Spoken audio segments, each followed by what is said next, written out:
hebat. Peduli dengan alam adalah hal yang bagus. Hebat. Nobita, apa-apaan kamu? Tapi kamu masih punya teman-teman. Jangan tidur, akan aku biarkan. Aku akan tinggal di sini. Ayo, kita pulang sana.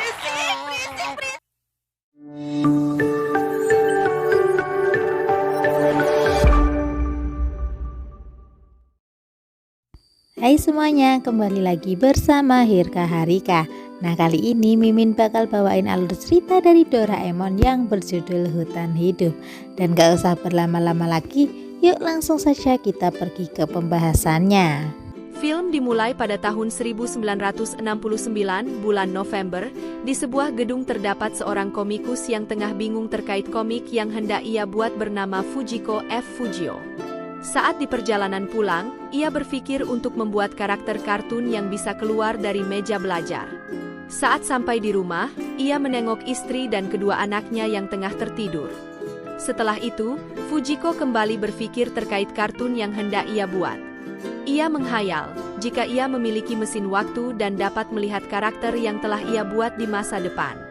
Saat itu diperlihatkan di tahun 2112, di mana tahun itu merupakan tahun kelahiran Doraemon. Di tahun tersebut terlihat, jika teknologi pada saat itu sangat canggih dan juga modern. Namun tiba-tiba terdapat dua penjahat yang sedang dikejar oleh polisi waktu. Namun penjahat itu berhasil kabur berkat kekuatan dari mesin waktu. Di sisi lain, terdapat sebuah pabrik yang tengah membuat sebuah robot. Namun, pabrik tersebut terkena efek dari mesin waktu dan menjadikan aliran listrik masuk ke dalam pabrik dan mengenai satu kucing yang berwarna kuning hingga terjatuh ke bawah. Saat kucing itu hendak dibuang, ia diselamatkan oleh robot kucing cantik. Di mana robot kuning itu bernama Doraemon, dan robot cantik itu bernama Dora Miyako. Doraemon yang telah diselamatkan oleh Dora Miyako pun berterima kasih, dan merasa tertarik dengan Dora Miyako. Di sisi lain, terdapat seorang profesor tengah menjelaskan kepada sekumpulan Doraemon. Ia mengatakan, jika mereka akan menjadi seorang pengasuh. Oleh karena itu, para Doraemon pun belajar di sekolah tersebut dan menjalani latihan. Namun terlihat, jika Doraemon tadi tidak berbakat dan membuat sesi belajarnya kacau. Doraemon bahkan terlihat sangat ceroboh dan selalu gagal dalam pembelajaran. Saat Doraemon bertemu dengan profesor, ia meminta maaf karena selalu kacau dalam pelajaran. Profesor pun heran karena robot yang telah ia buat sama dan memiliki kualitas serupa. Profesor pun memutuskan untuk mengirim Doraemon ke kelas khusus. Setelah sampai di kelas khusus, Doraemon melihat banyak robot seperti dirinya dan memiliki masalah masing-masing. Selain itu, di kelas tersebut terdapat dua robot yang mirip dengan Giant dan Suneo. Di mana robot itu bernama Tsunekichi dan Jaides. Setelah Doraemon memperkenalkan diri, Dora Miyako sontak menyapa Doraemon. Ternyata, Doraemon dan Dora Miyako akan satu kelas. Melihat hal itu, Doraemon pun sangat senang sekali. Tsunekichi dan Jaides pun cemburu melihat Doraemon sudah akrab dengan Dora Miyako. Setelah jam pelajaran, Tsunekichi dan Jaides pun mengejek Doraemon karena tidak bisa menggunakan kantong ajaibnya. Di sini mereka pun kejar-kejaran, karena Tsunekichi dan Jaides hendak meminta kantong ajaib milik Doraemon. Untungnya, Dora Miyako datang dan menyelamatkan Doraemon. Singkat cerita, mereka justru menjadi akrab dan menjalani hari-hari bersama. Suatu ketika, Doraemon tengah merenung, karena esok hari akan diadakan audisi robot berbakat. Selain itu, hari tersebut merupakan hari kelulusan. Doraemon merasa sedih karena ia merasa bodoh, lambat dan tidak memiliki keahlian apa-apa. Namun Dora Miyako menenangkan Doraemon dan mengatakan jika kelebihan Doraemon adalah mau berusaha dan bersungguh-sungguh. Dora Miyako juga memberikan kue dorayaki kepada Doraemon. Di sini diketahui, jika Doraemon pun akhirnya menyukai kue dorayaki. Singkat cerita, acara pemilihan robot berbakat pun dimulai. Di sini banyak sekali robot yang menampilkan keahlian mereka. Dan saat Jaides tengah menunjukkan keahliannya dalam menyanyi, semua orang langsung kaget karena suara Jaides sangat jelek seperti Giant. Hal itu membuat Doraemon mengeluarkan alat ajaibnya dan menjadikan Jaides bernyanyi dengan sangat indah. Saat giliran Tsunekichi yang hendak maju, Tsunekichi merasa sangat gugup. Doraemon kemudian mengeluarkan alat anti gugup. Saking tenangnya, Suna Keci sampai tertidur di atas panggung.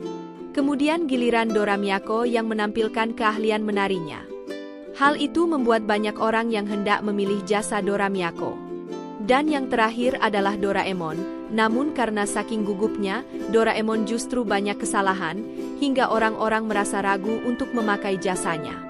Namun tiba-tiba, terdapat seorang bayi yang memilih jasa Doraemon. Hal itu membuat teman-teman Doraemon merasa ikut bahagia. Ternyata, bayi itu tidak sengaja menekan tombol tersebut, hingga akhirnya Doraemon menjadi pengasuh bayi itu. Di mana bayi itu bernama Sewashi, seorang majikan pertama Doraemon sebelum Nobita.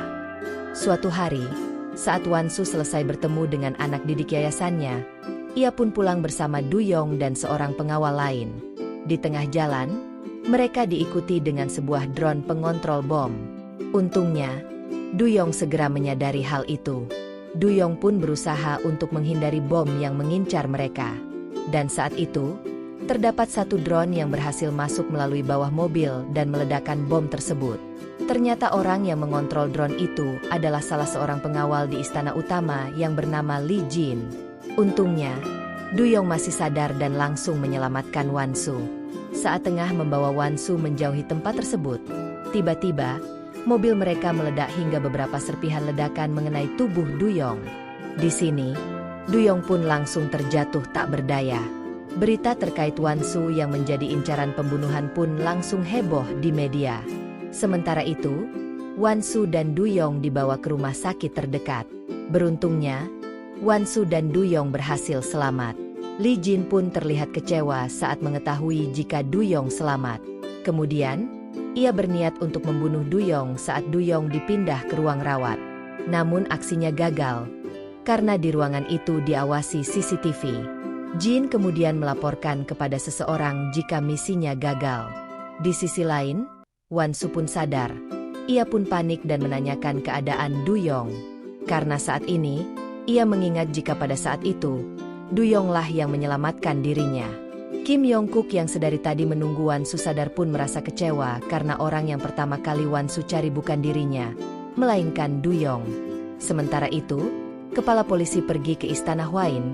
Ia tengah menelusuri terkait teror yang dialami oleh Wansu.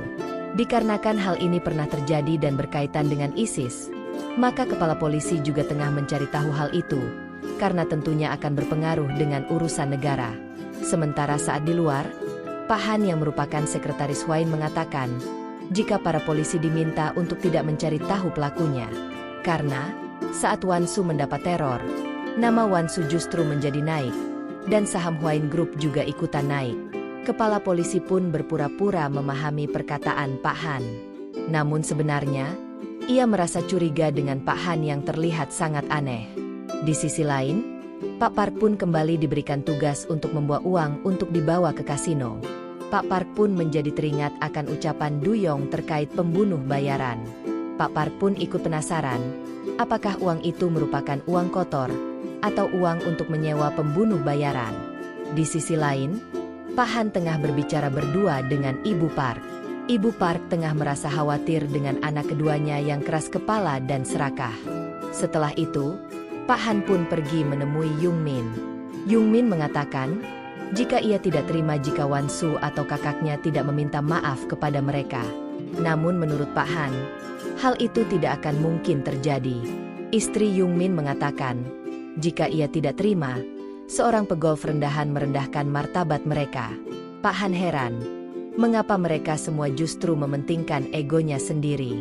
Menurut Pak Han, Yong Min seharusnya menerima yayasan yang diberikan ibunya. Namun, Yong Min masih menolak hal itu, dan menganggap ibunya hanya mementingkan kakaknya saja.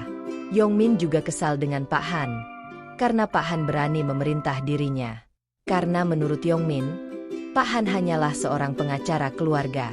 Ternyata, dahulu Pak Han jugalah yang mengatur terkait pernikahan Yong Min dan juga Yong-kuk. Di sisi lain, Wansu yang telah diperbolehkan pulang dari rumah sakit pun mencoba menjenguk Duyong terlebih dahulu. Ia merasa kasihan dengan Duyong yang mengalami luka parah karena telah menyelamatkan dirinya.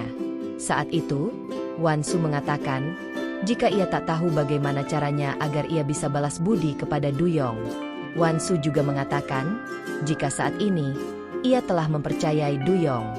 Kemudian mereka berdua pun berpelukan. Di sini, Wan Su mengatakan jika Duyong tidak boleh lagi membahayakan dirinya sendiri. Sesampai di rumah, Wan Su pun kembali bertemu dengan ibu mertuanya.